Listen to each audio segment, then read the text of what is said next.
दोस्तों नमस्कार। आज लोकसभा में जो हुआ, चर्चा तो बजट भाषण पर होनी थी, लेकिन राहुल गांधी ने उस पूरी बहस का रुख भारत और चीन की सीमा पर मोड़ दिया और सबूत के तौर पर सामने रख दी पूर्व farmer army chief of staff Manoj Mukund Naravane की उस किताब का हिस्सा, वो किताब जिसने पूरी मोदी सरकार को हिला कर रख दिया। और एक साथ आज सदन में खड़े हो गए राजनाथ सिंह भी, अमित शाह भी, और खामोश एक टक नेता प्रतिपक्ष राहुल गांधी को देखते रहे प्रधानमंत्री नरेंद्र मोदी। आज सदन का जो नजारा था, ऐसा नजारा कभी कभी दिखाई देता है। राजनाथ सिंह को इतना गुस्से में शायद आपने पहले कभी देखा होगा, जब farmer army chief of staff Manoj Mukund Naravane की किताब का हिस्सा राहुल गांधी ने सामने रखा। इतने गुस्से में कभी भी राजनाथ सिंह नजर नहीं आए। इतने गुस्से में आपने कभी अमित शाह को नहीं देखा होगा, और इतनी असहज स्थिति में आपने कभी लोकसभा स्पीकर ओम बिरला को नहीं देखा होगा, जितने असहज वो आज हो गए। किसी को खोज खबर नहीं थी कि आज राहुल गांधी लोकसभा के अंदर बजट भाषण पर चर्चा के दौरान पूरी बहस का रुख भारत और चीन की सीमा की तरफ मोड़ देंगे। क्योंकि आज लोकसभा में विपक्ष के नेता राहुल गांधी के एक बयान पर जमकर हंगामा हुआ। राहुल गांधी ने सदन में डोकलाम का मुद्दा उठाया। पूर्व सेना प्रमुख जनरल मनोज मुकुंद नरवणे की किताब का हवाला देकर सरकार को घेरने की कोशिश की। आज के इस वीडियो में हम आपको बताएंगे कि उस किताब में क्या लिखा है, क्या है उस किताब के अंदर जिस पर सरकार चुप्पी साधे बैठी है, क्या है उस किताब के अंदर जो तमाम कोशिशों के बावजूद भी छपने को तैयार नहीं है। किसी की हिम्मत नहीं है कि उस किताब को छाप दे, क्योंकि सरकार का डर है। आज के इस वीडियो में हम उस चैप्टर को खोलेंगे जिस चैप्टर पर आज लोकसभा में हंगामा हुआ। आखिर उस पर लिखा क्या है, यह हम आपको बताएंगे। और इस पर सरकार की तरफ से कहा गया कि जिस किताब के आधार पर राहुल गांधी आरोप लगा रहे, वो किताब तो प्रकाशित ही नहीं हुई। अरे हुजूर, प्रकाशित होगी कैसे? जब प्रकाशित होने दी जाएगी तब होगी ना। राहुल गांधी बार बार सदन में एक ही मुद्दे को उठाने की कोशिश कर रहे थे, हालांकि स्पीकर ने ऐसा करने से मना कर दिया। स्पीकर ओम बिरला के रुख से हम सभी वाकिफ हैं, और बाद में हंगामा बढ़ते देख सदन को स्थगित कर दिया। वहीं सदन में हंगामे के बीच जनरल मनोज मुकुंद नरवणे की अप्रकाशित किताब एक बार फिर सुर्खियों में आ गई। स्पीकर सर, ये गारंटीड ऑथेंटिक है। इसमें नारावाने जी ने कहा है कि उनका मेमोआर है, उसे सरकार पब्लिश नहीं होने दे रही है। इसमें सब लिखा है, और मैं सिर्फ इसमें से 5 लाइन पढ़ना चाहता हूं, जिसमें नारावाने जी ने राजनाथ सिंह के बारे में और मोदी जी के बारे में बोला है। जो पुस्तक प्रकाशित हुई ही नहीं है, तो किस पुस्तक को यहाँ पर उल्लेख करना चाहते हैं उनके बारे में? माननीय अध्यक्ष जी, विवाद लीडर ऑपोजिशन ने ही समाप्त कर दिया है। वो स्वयं कह रहे हैं कि पुस्तक प्रकाशित नहीं हुई। उन्होंने स्वयं स्वीकार किया कि पुस्तक प्रकाशित नहीं हुई है। अब जो पुस्तक प्रकाशित नहीं हुई है, इसका जिक्र सदन में कैसे हो सकता है? और प्रकाशित हो तो भी नहीं कर सकते, मगर प्रकाशित ही नहीं हुई है। हाँ, ऐसे प्रकाशित कोई भी किताब प्रकाशित, कोई भी मेल पर, कोई भी चीज पर चर्चा कैसे हो सकती है यहाँ सदन में? माननीय सदस्य, आप राष्ट्रपति अभिभाषण को बोले। Were within a few hundred meters of our positions on the Kailash range.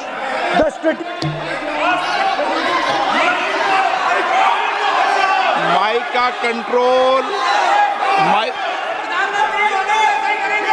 सदन को गुमराह करने की कोशिश न करें, और यहां अनावश्यक बातों का उल्लेख नहीं किया जाना चाहिए। राहुल, आपको बता दें कि लोकसभा में राहुल गांधी पूर्व सेना प्रमुख जनरल मनोज मुकुंद नरवणे की जिस किताब का जिक्र कर रहे थे, उसका नाम है 4 स्टार्स ऑफ डेस्टिनी।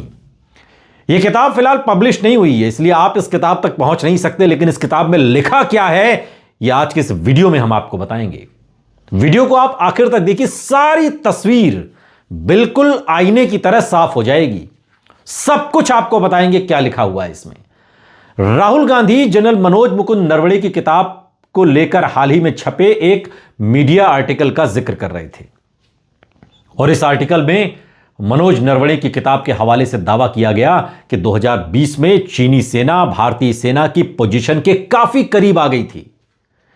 हालांकि उन्होंने पूर्व आर्मी चीफ मनोज मुकुंद नरवणे की जिस किताब का हवाला दिया, जिस पर रक्षा मंत्री राजनाथ सिंह ने आपत्ति जताई, और इतना गुस्से में आज तक राजनाथ सिंह को किसी ने नहीं देखा।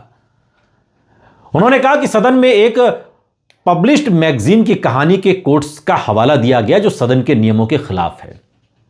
आपको बता दें कि जून 2020 में गलवान घाटी में भारत और चीन के सैनिकों के बीच झड़प हुई थी।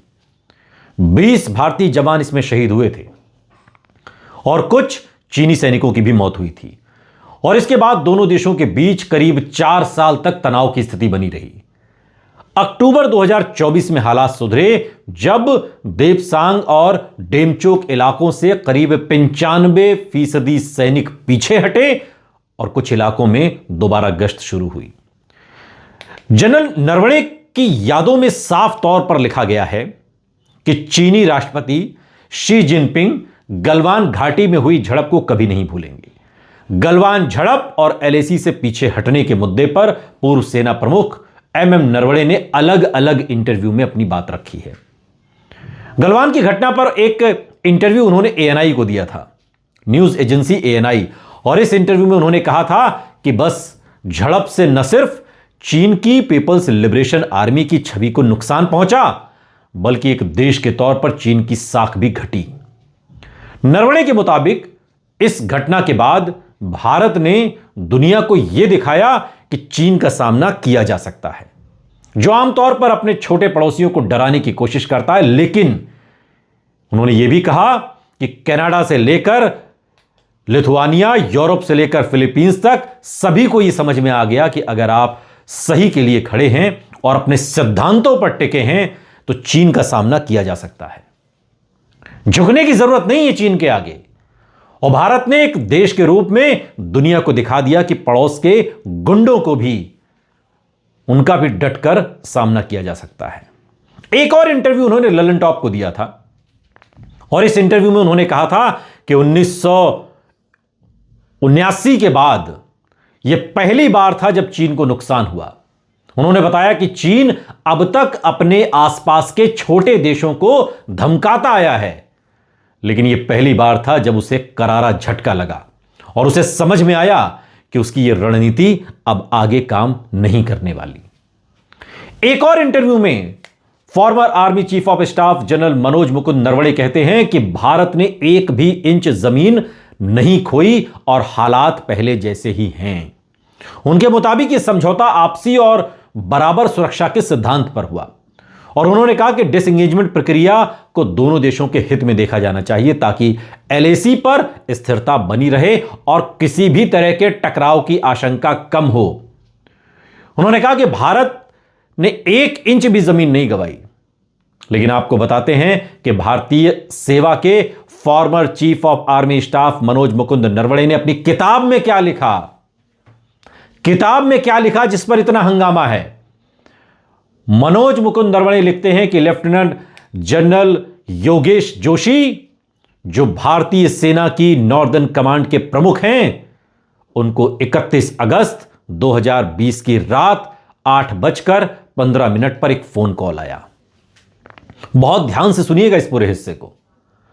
फोन कॉल आया और उन्हें जो जानकारी मिली उससे वो चिंतित हो गए। इन्फेंट्री के सपोर्ट से 4 चीनी टैंक पूर्वी लद्दाख में रेचिन ला की ओर एक खड़ी पहाड़ी के रास्ते आगे बढ़ने लगे थे। जोशी ने इस मूवमेंट की जानकारी army chief general Manoj Mukund Naravane को दी, जिन्होंने तुरंत स्थिति की गंभीरता को समझ लिया। टैंक कैलाश रेंज पर भारतीय ठिकानों से कुछ 100 मीटर की दूरी पर थे और एक रणनीतिक ऊंची जगह थी जिस पर भारतीय सेना ने कुछ घंटे पहले ही कब्जा किया था। विवादित लाइन ऑफ एक्चुअल कंट्रोल यानी कि एलएसी, जो दोनों देशों के बीच असल सीमा है, कि इस इलाके में ऊंचाई का हर मीटर रणनीतिक दबदबे में बदल जाता है। भारतीय सैनिकों ने एक इन्वेंटिंग राउंड फायर किया जो एक तरह की चेतावनी थी, और इसका कोई असर नहीं हुआ। चीनी लगातार आगे बढ़ते रहे। नरवणे ने भारत के राजनीतिक और सैन्य प्रतिष्ठान के नेताओं को ताबड़तोड़ फोन करना शुरू कर दिया, जिसमें रक्षा मंत्री राजनाथ सिंह, राष्ट्रीय सुरक्षा सलाहकार Ajit Doval, chief of defence staff general Bipin Rawat और विदेश मंत्री एस जयशंकर शामिल थे। इस किताब में लिखा गया कि इन सबको फोन किया गया।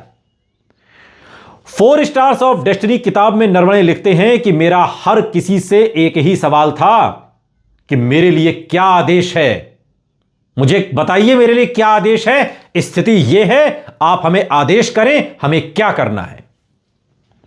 और स्थिति तेजी से बिगड़ रही थी और स्पष्टता की जरूरत थी, फैसले की जरूरत थी। मौजूदा प्रोटोकॉल के मुताबिक नरवणे को साफ आदेश थे, मनोज मुकुंद नरवणे को, कि जब तक ऊपर से मंजूरी न मिले तब तक गोली न चलाई जाए। और ऊपर से कोई स्पष्ट निर्देश नहीं आए। मिनट बीतते गए और रात के 9:10 हो गए। 8:15 पर फोन कॉल गई थी। 9:10 हो गए और लेफ्टिनेंट जनरल जोशी ने फिर से फोन किया। चीनी टैंक आगे बढ़ते हुए दरे से 1 किलोमीटर से भी कम दूरी पर आ गए। समय हुआ रात के 9:25। नरवणे ने राजनाथ सिंह को फिर से फोन किया, स्पष्ट निर्देशों के लिए पूछा। कोई निर्देश नहीं मिला और इसी बीच PLA commander major general Liu Lin का एक मैसेज आया। उसने हालात को शांत करने का एक प्रस्ताव दिया। दोनों पक्षों को आगे बढ़ना बंद कर देना चाहिए और अगले दिन सुबह 9:30 बजे पास पर स्थानीय कमांडर अपने 3 प्रतिनिधियों के साथ मिलेंगे। यह एक उचित प्रस्ताव लग रहा था। एक पल के लिए ऐसा लगा कि कोई रास्ता निकल रहा है। रात 10 बजे नरवणे ने यही मैसेज देने के लिए राजनाथ सिंह और अजित डोभाल को फोन किया। 10 मिनट के बाद नॉर्दर्न कमांड ने फिर से फोन किया कि चीनी टैंक नहीं रुके थे, वो अब टॉप से सिर्फ 500 मीटर दूर थे।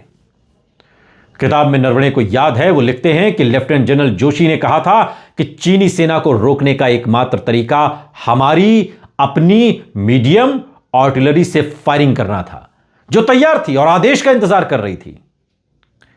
पाकिस्तान के साथ लाइन ऑफ कंट्रोल पर आर्टिलरी की लड़ाई आम बात थी, जहां डिविजनल और कोर कमांडरों को ऊपर किसी से पूछे बिना हर दिन सैकड़ों राउंड फायर करने का अधिकार दिया गया था। लेकिन यह चीन था, यहां बात अलग थी। पीएलए के साथ आर्टिलरी की लड़ाई बहुत नाजुक स्थिति में बदल सकती थी। नरवणे लिखते हैं, मेरी स्थिति नाजुक थी।